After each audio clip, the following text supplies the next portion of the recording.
morning of the 7th of July was the same as you know, a million other mornings. Walk up here, book on with the manager, have a chat with the lads, get the road number where the train is. Then nice stroll down the Yard, which is about 3/4 of a mile, which is a nice stroll early in the morning. It wasn't that day because it was quite drizzly. At 6:45, Jeff Porter picked up his Circle Line train and set off on the first circuit of the morning. That time of the morning, there's not too many people about, there's not too many trains about, so it tends to run fairly well. And that morning I was on time the entire time, in fact running a couple of minutes early most of the time. So my duty would have had 2 circles before getting off for breakfast at Edgware Road.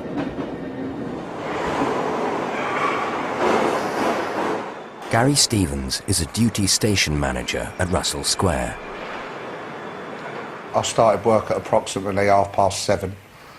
It was on the way in, a normal day really. Coming in, thinking, planning my day as it was an early term. Thanks a lot. Gary's first job of the morning was dealing with a faulty Piccadilly line train. I then come upstairs,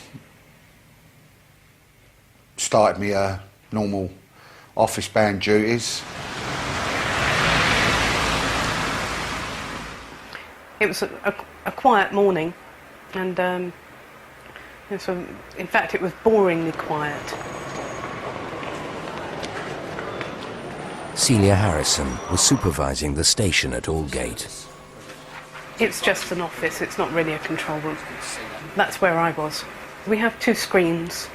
We also have a computer with something called Tracker on it, which indicates which trains are where, what the train numbers are, so we can see how far away our next train is and can match up the drivers with the correct trains.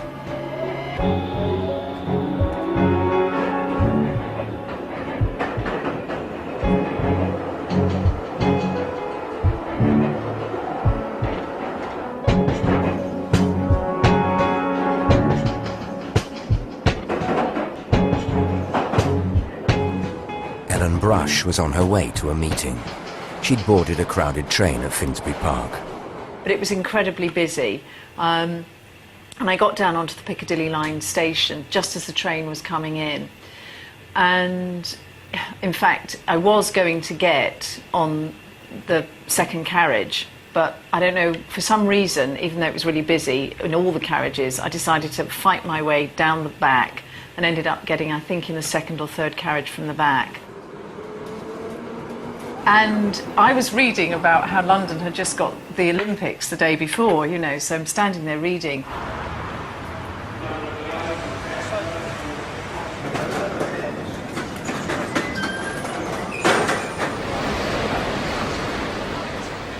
During the morning rush hour, London Underground operates over 500 trains on 12 lines.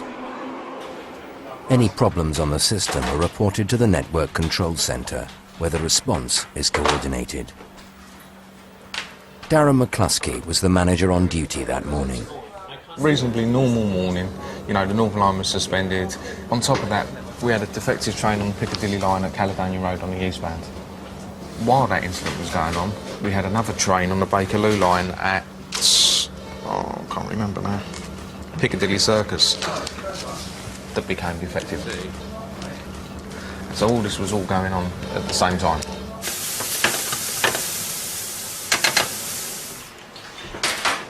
Anything that stops a train running will get called out. Anything that stops London, basically, isn't it? Anything in London where that was just... Nobody knows we exist, I don't think, except for people on the Underground and tube lines. No, general public, no, I don't think the general public don't. General public don't know. They don't even know, you know. The Emergency Response Unit, or ERU, is the Underground's dedicated team of emergency engineers.